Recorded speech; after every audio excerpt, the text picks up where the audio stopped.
जय हिंद साथियों, welcome to mock master channel जहां पर हम रेलवे ग्रुप डी के एग्ज़ाम की प्रिपरेशन कर रहे हैं।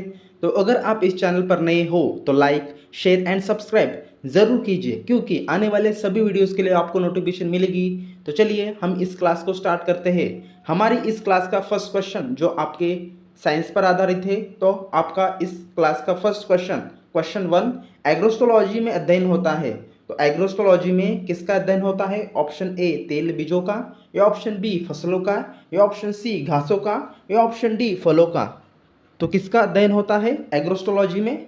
तो ऑप्शन हमारा इनमें से राइट आंसर यानी कि ऑप्शन राइट आंसर है, यानी कि option C is the right answer. यहाँ पे एग्रोस्टोलॉजी मतलब यहाँ पे घासों का अध्ययन होता है, तो ऑप्शन हमारा C is the right answer.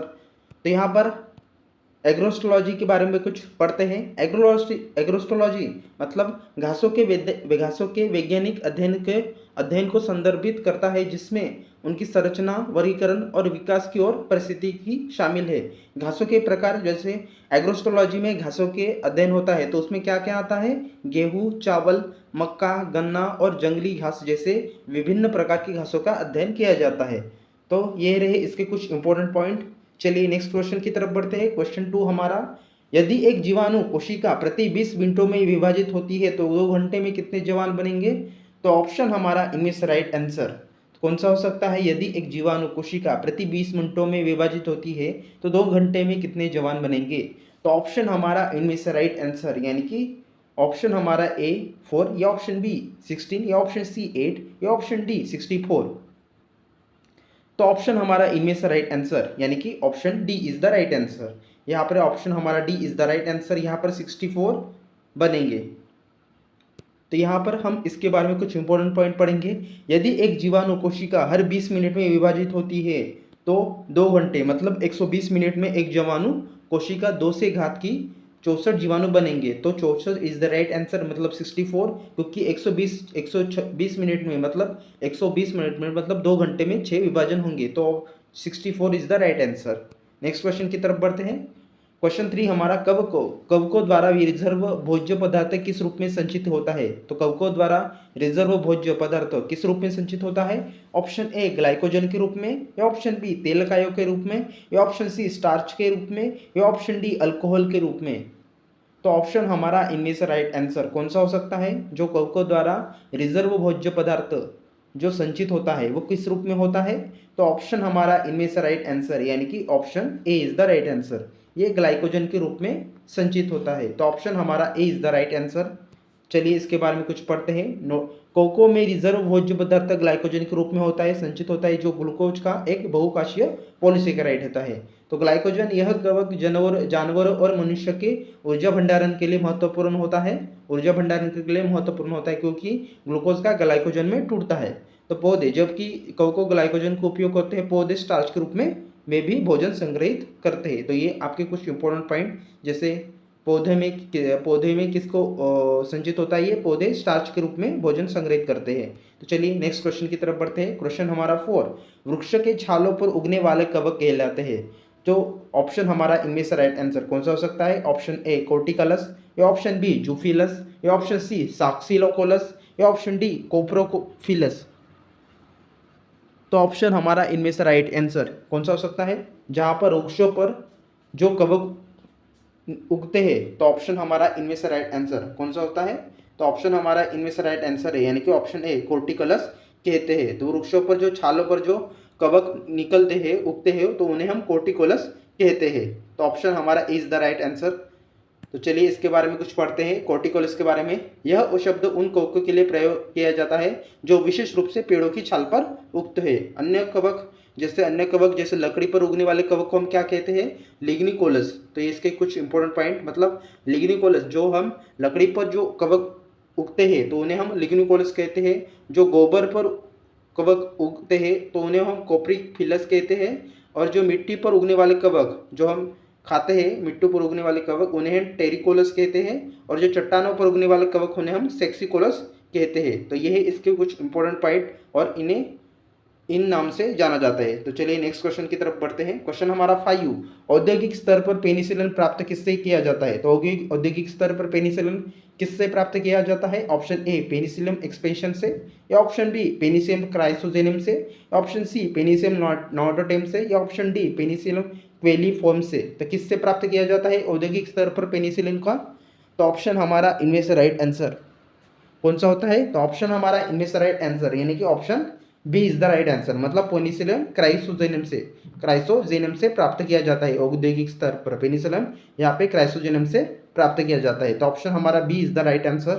तो चलिए इसके बारे में कुछ पढ़ते हैं। जैसे औद्योगिक स्तर पर पेनिसिलिन का उत्पादन क्राइसोजेनियम नामक एक फंगस कवक से प्राप्त किया जाता है। जैसे औद्योगिक क्रिया उसकी क्या होती है? तो औद्योगिक क्रिया उसकी ये होती है कि पेनिसिलियम का क्राइसोजेनिक के व्यापारिक उत्पादन उपभेदों को लगातार उत्तेजित और वातित, मतलब 5000 गैलन स्टेनलेस स्टील का टैंकों में डूबे हुए कल्चर का उपयोग करके उगाया जाता है। तो ये रहे इसके कुछ इंपॉर्टेंट पॉइंट, या आप इन्हें ध्यान में रखेंगे क्योंकि ये एग्जाम के लिए काफ़ी इंपॉर्टेंट है।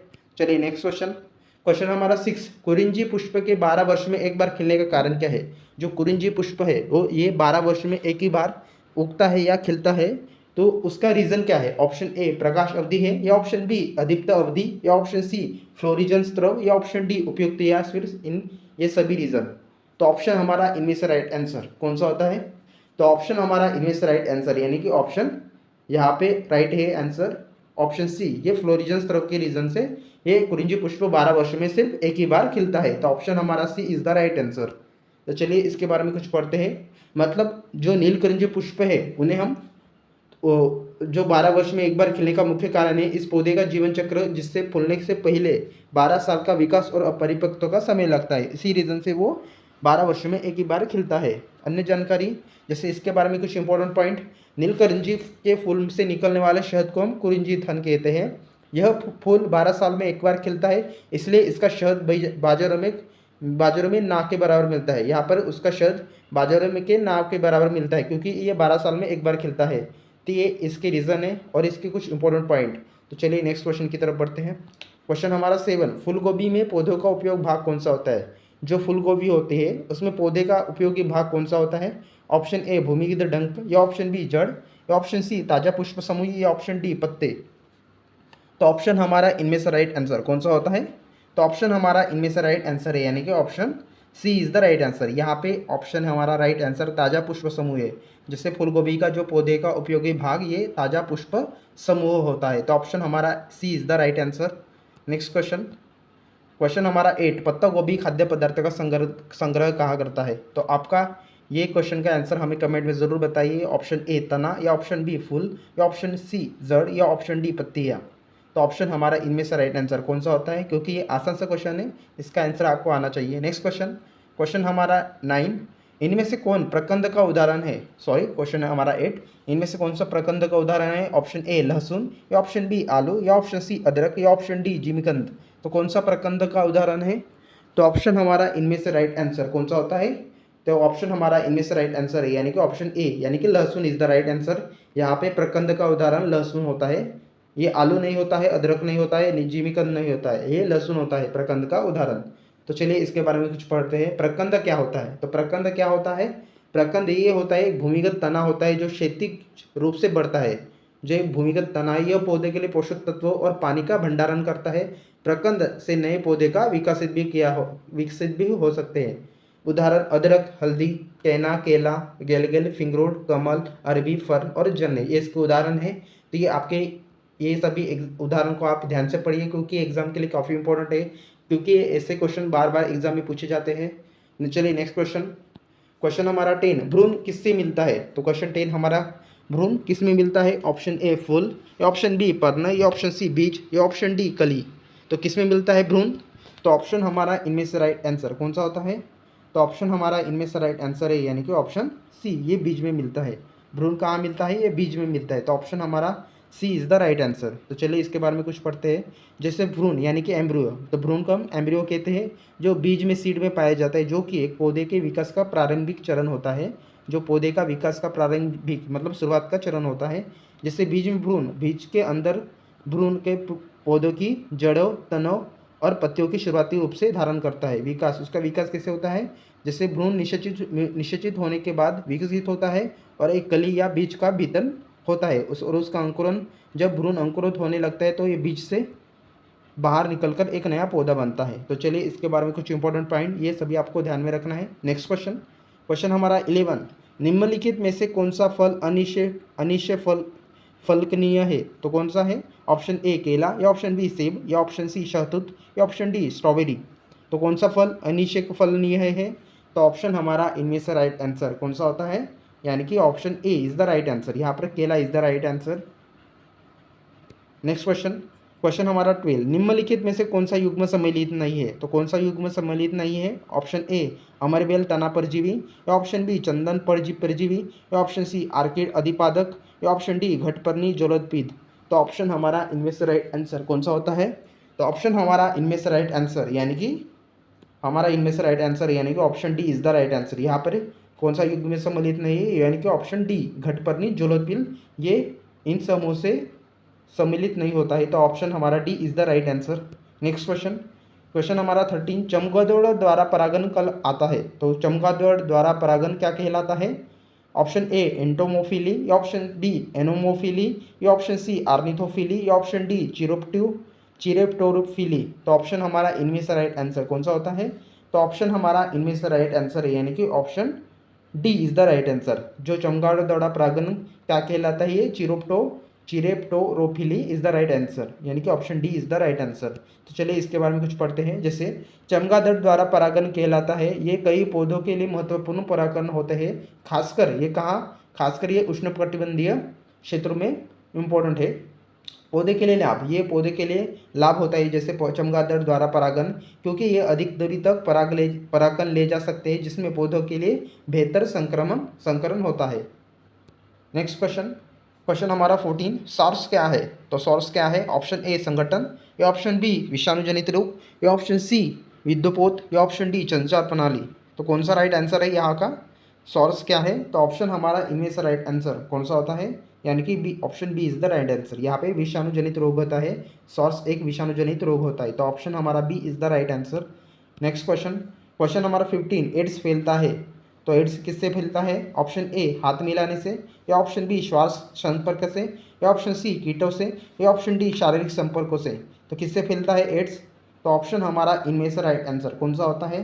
तो ऑप्शन हमारा इनमें से राइट आंसर यानी कि option D is the right answer. AIDS फैलता है ये शारीरिक संपर्कों से।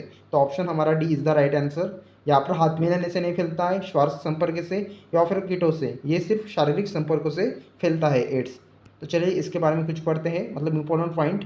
एड्स फैलता है ये असुरक्षित यौन संबंध से, जैसे HIV संक्रमित व्यक्ति के साथ असुरक्षित यौन संबंध क्या मुंह द्वारा, दूषित रक्त, ये दूषित रक्त की वजह से भी फैल सकता है। HIV संक्रमित रक्त में संपर्क में जो आते हैं उसकी वजह से फैलता है, जैसे कि दूषित सुई या सिरिंज का इस्तेमाल करने से। माँ से बच्चे में भी संक्रमण ही होता है। HIV संक्रमित माँ से गर्भावस्था में प्रसव या स्तनपान के दौरान बच्चे को संक्रमित हो सकता है। तो एड्स इन वजहों से हो सकता है। नेक्स्ट क्वेश्चन, क्वेश्चन हमारा 60, सामान्यतः अंकुरन के लिए किसकी आवश्यकता नहीं होती है? तो किसकी आवश्यकता नहीं होती है? अंकुरन, जो बीज में अंकुरन होता है वो किसकी वजह से नहीं हो सकता है? तो ऑप्शन हमारा इनमें से राइट आंसर कौन सा होता है? ऑप्शन ए प्रकाश, या ऑप्शन बी जल, या ऑप्शन सी हवा, या ऑप्शन डी ताप। तो हमारा इनमें से राइट आंसर कौन सा होता है? तो ऑप्शन हमारा इनमें से राइट आंसर है यानी कि option A is the right answer, यानी कि प्रकाश। तो प्रकाश यहाँ पे उसकी आवश्यकता नहीं होती है अंकुरन के लिए, बीज में अंकुरन के लिए प्रकाश की आवश्यकता नहीं होती है। तो ऑप्शन हमारा ए इज द राइट आंसर, प्रकाश। तो चलिए इसके बारे में कुछ पढ़ते हैं इंपॉर्टेंट पॉइंट्स। जैसे सूर्य का प्रकाश, जो प्रकाश होता है ये बीज अंकुरन के लिए आवश्यक नहीं है, जो बीज अंकुरन के लिए आवश्यक नहीं है, लेकिन ये अंकुरित होने के बाद जो पौधों को सूर्य का प्रकाश का आवश्यकता होती है, जो अंकुरित होने के बाद जो उसकी ग्रोथ के लिए सूर्य का प्रकाश ये आवश्यकता होती है। तो पानी बीज को अंकुरित होने के लिए पर्याप्त नमी की आवश्यकता होती है, जो उन्हें भोजन और ऊर्जा प्राप्त करने में मदद करती है। और जो तापमान की भी ज़रूरत होती है, बीजों और अंकुरित होने के लिए एक उपयुक्त तापमान की आवश्यकता होती है, और ऑक्सीजन की भी आवश्यकता होती है, तो चलिए, तो जो बीज के अंकुरन के लिए सिर्फ सूर्य का प्रकाश की आवश्यकता नहीं होती, लेकिन ग्रोथ के लिए सूर्य का प्रकाश की आवश्यकता होती है। तो ये आप इंपॉर्टेंट फैक्ट्स ध्यान में रखिए। नेक्स्ट क्वेश्चन हमारा 17, बीज विकसित होता है? तो बीज विकसित कहाँ होता है? ऑप्शन ए स्त्री के स्रोत से, या ऑप्शन डी बीजांडों से, या ऑप्शन सी अंडाशय से, या ऑप्शन डी परागकोश से। तो तो ऑप्शन हमारा इनमें से राइट आंसर कौन सा होता है? तो ऑप्शन हमारा इनमें से राइट आंसर है, यानी कि option B is the right answer. ये बीजांड से विकसित होता है, तो ऑप्शन हमारा B is the right answer. तो चलिए इसके बारे में कुछ पढ़ते हैं। नेक्स्ट इंपॉर्टेंट पॉइंट्स, अंडे के निषेचन के बाद बीजांड बीज में विकसित होता है। तो बीजांड बीज में विकसित होता है, तो ये आप इंपॉर्टेंट पॉइंट्स ध्यान में रखिए। जैसे इसके कुछ इंपॉर्टेंट पॉइंट ये भी है, अंडाशय के आसपास ऊतक मोटक हो जाते हैं और फल में विकसित होता है। फल बीज की रक्षा करता है और उसके फैलाव को सुनिश्चित भी करता है। फिर बीज में बीज आवरण, बीजपत्र, भ्रूणपोष और एक भ्रूण होता है। बीज को सफलतापूर्वक अंकुरित होने के लिए सही वातावरण की ज़रूरत होती है। तो इसके बारे में कुछ इंपॉर्टेंट पॉइंट्स ये सभी आपको ध्यान में रखना है, क्योंकि एग्जाम के लिए काफ़ी इंपॉर्टेंट है। तो चलिए नेक्स्ट क्वेश्चन। क्वेश्चन हमारा 18, फलों का वह प्रकार जिसमें लीची को रखा जा सकता है। तो लीची को रखा कहा जा सकता है, फलों का वह कौन सा प्रकार है? ऑप्शन ए डूब, या ऑप्शन बी एक बीजोबेरी, या ऑप्शन सी नट, या ऑप्शन डी हेस्पेरोडियम। तो ऑप्शन हमारा इनमें से राइट आंसर कौन सा होता है? तो फलों का वह कौन सा प्रकार है जिसमें लीची को हम रख सकते हैं? तो ऑप्शन हमारा इनमें से राइट आंसर, यानी कि option C is the right answer. ये लीची को हम नट में रख सकते हैं, तो ऑप्शन हमारा C is the right answer. Next question, घोंघे द्वारा परागण कहलाता है। तो घोंघे द्वारा परागण क्या कहलाता है? उसको हम क्या नाम देते हैं? ऑप्शन ए जूफिली, या ऑप्शन बी एंटोमोफिली, या ऑप्शन सी चिरोप्टेरोफिली, या ऑप्शन डी मेलोकोफिली। तो घोंघे द्वारा परागण क्या कहलाता है? तो ऑप्शन हमारा इनमें से राइट आंसर कौन सा होता है? तो ऑप्शन हमारा इनमें से राइट आंसर, यानी कि option D is the right answer, malacophily. जहाँ पर घोंघे द्वारा परागण हमें उसे मेलोकोफिली कहते हैं, तो ऑप्शन हमारा D is the right answer. तो चलिए इसके बारे में कुछ पढ़ते हैं, मतलब मेलोकोफिली के बारे में।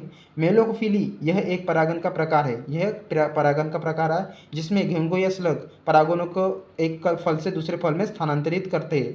एक फल से दूसरे फल में उसे हम अदला बदल करते हैं, इसलिए उन्हें मेलोकोफिली कहते हैं। उदाहरण एरोसिमिया जैसे पौधे द्वारा घोंघे जैसे पौधे, मतलब एरोसिमिया एक पौधा है जो घोंघे द्वारा परागित होता है, जिसके और जैसे परागण की प्रक्रिया उसके बहुत सारे टाइप होते हैं। जैसे एंटोमोफिली ये कीटों द्वारा परागण होता है, और एनिमोफिली ये हवा द्वारा परागण होता है।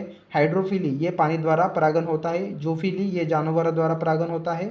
और ये चिरोप्टोफिली ये पहले ही क्वेश्चन में आया था, चमगादड़ द्वारा परागण होता है उसका। और ऑर्निथोफिली ये पक्षियों द्वारा परागण होता है। तो ये रहे इसके इंपॉर्टेंट पॉइंट्स और फैक्ट्स, क्योंकि ये एग्जाम के लिए काफ़ी इंपॉर्टेंट है। तो चलिए आप इस पॉइंट्स को आप ध्यान में रखिए। नेक्स्ट क्वेश्चन हमारा 20, निम्नलिखित में से क्या तनिका रूपांतरण सही नहीं है? तो तनिका रूपांतरण क्या नहीं है? इनमें से राइट आंसर कौन सा होता है? ऑप्शन ए प्याज का बल्ब, या ऑप्शन बी अरबी का घनकंद, या ऑप्शन सी शकरकंद का कंद, या ऑप्शन डी आलू का कंद। तो हमारा इनमें से राइट आंसर कौन सा होता है? तनिका रूपांतरण नहीं होता है, तो ऑप्शन हमारा इनमें से राइट आंसर यानी कौन सा होता है? तो option C is the right answer. यहाँ पे शकरकंद का कंद रूपांतरण नहीं होता है, तनिका रूपांतरण ये नहीं हो सकता है, तो ऑप्शन हमारा C is the right answer. तो चलिए इसके बारे में नेक्स्ट क्वेश्चन, आर्किड के बीज में होते हैं। तो आर्किड के बीज में क्या होता है? बीज होते हैं। आर्किड के जो बीज होते हैं वो कैसे होते हैं? आर्किड के जो बीज होते हैं वो कैसे होते हैं? ऑप्शन ए हल्के तथा शुष्क, या ऑप्शन बी छोटे तथा चिपकने वाले, या ऑप्शन सी अधिक बड़े एवं भारी, या ऑप्शन डी इनमें से कोई भी नहीं। तो हमारा इनमें से राइट आंसर कौन सा होता है? जो आर्किड के बीज होते हैं वो कैसे होते हैं? तो ऑप्शन हमारा इनमें से राइट आंसर, यानी कि option A is the right answer. ये हल्के तथा शुष्क होते हैं। तो आर्किड के बीज कैसे होते हैं? हल्के तथा शुष्क। तो ऑप्शन हमारा ए इज द राइट आंसर। तो चलिए इसके बारे में कुछ पढ़ते हैं, इंपॉर्टेंट पॉइंट्स और फैक्ट्स। जैसे आर्किड के बीज अंततः हल्के सूक्ष्मदल जैसे होते हैं और इनमें खाद्य भंडार बहुत सा कम या नगण्य होता है, इसलिए उन्हें अंकुरित होने के लिए माइक्रोकोरिजल कवक की आवश्यकता होती है। तो इसके कुछ इंपॉर्टेंट पॉइंट्स ये आप ध्यान में रखिए। जैसे इन्हें माइक्रोकोरिकल कवक की आवश्यकता होती है अंकुरित होने के लिए। जैसे आकार उसका कैसा होता है? ये बहुत छोटे होते हैं, लगभग धूल के कण जैसे। तो चलिए इसके कुछ इंपॉर्टेंट पॉइंट। नेक्स्ट क्वेश्चन पे हमारा 22, भूमपेरिक अंकुरन पाया जाता है। भूमपोरिक अंकुरन कहाँ पाया जाता है? ऑप्शन ए मक्का में, या ऑप्शन बी गेहूं में, या ऑप्शन सी मटर में, या ऑप्शन डी अरंडी में। तो ये कहाँ अंकुरन पाया जाता है? ये किस में अंकुरन पाया जाता है? भूमपोरिक। तो ऑप्शन हमारा इनमें से राइट आंसर कौन सा होता है? तो ऑप्शन हमारा इनमें से राइट आंसर, यानी कि option D is the right answer. ये अरंडी में पाया जाता है। भूमपोरिक अंकुरन ये अरंडी में पाया जाता है। तो ऑप्शन हमारा D is the right answer. तो चलिए इसके इंपॉर्टेंट पॉइंट्स पॉइंट्स और फैक्ट्स के बारे में पढ़ते हैं। जैसे भूमपरिक अंकुरण, ये इस प्रकार के अंकुरण में बीज अंकुरण के दौरान बीजपत्र मिट्टी के ऊपर निकलते हैं। ये बीजपत्र मिट्टी के ऊपर निकलते हैं। हाइपोकोटाइल तेजी से बढ़ता है, जो हाइपोकोटाइल तेजी से बढ़ता है जिसमें बीजपत्र मिट्टी से ऊपर आ सकते हैं। उदाहरण के लिए सूरजमुखी, सरसों, अरंडी के भूमपरिक अंकुरण में पाया जाता है। तो ये इसके कुछ उदाहरण, जैसे सूरजमुखी, सरसों और अरंडी के में ये होता है। तो ये रहे इसके कुछ इंपॉर्टेंट पॉइंट्स, ये आपको ध्यान में रखना है। नेक्स्ट क्वेश्चन हमारा 23, निम्न में से कौन सा एक उभयलिंगी फूलों के बारे में सही है? तो कौन सा राइट आंसर होता है, एक कौन सा सही रीज़न हो सकता है? ऑप्शन हमारा इनमें से राइट आंसर कौन सा होता है? इसका क्वेश्चन आप हमें पॉइंट कमेंट में ज़रूर बताइए, क्योंकि ये भी बिल्कुल आसान सा क्वेश्चन है। नेक्स्ट क्वेश्चन 25 हमारा, गाजर है एक, तो गाजर क्या है? ऑप्शन ए जड़, या ऑप्शन बी तना, या ऑप्शन सी पुष्प, या ऑप्शन डी पुष्पक्रम। तो क्या हो सकता है गाजर? हाँ, तो ऑप्शन हमारा इनमें से राइट आंसर कौन सा होता है? तो ऑप्शन हमारा इनमें से राइट आंसर यानी कि गाजर है ये एक जड़ है, तो ऑप्शन हमारा A is the right answer. तो यहाँ पर हमारी ये क्लास समाप्त होती है, जहाँ पर हम रेलवे ग्रुप डी जो हमारी आने वाली एग्ज़ाम है उसके लिए हम प्रिपरेशन कर रहे हैं। तो अगर आप इस चैनल पर नए हो तो लाइक, शेयर एंड सब्सक्राइब ज़रूर कीजिए, क्योंकि यहाँ पर काफ़ी important topic and lesson cover किए जाते हैं जो आपके एग्ज़ाम के लिए काफ़ी इंपॉर्टेंट है। तो चलिए मिलते हैं नेक्स्ट वीडियो में।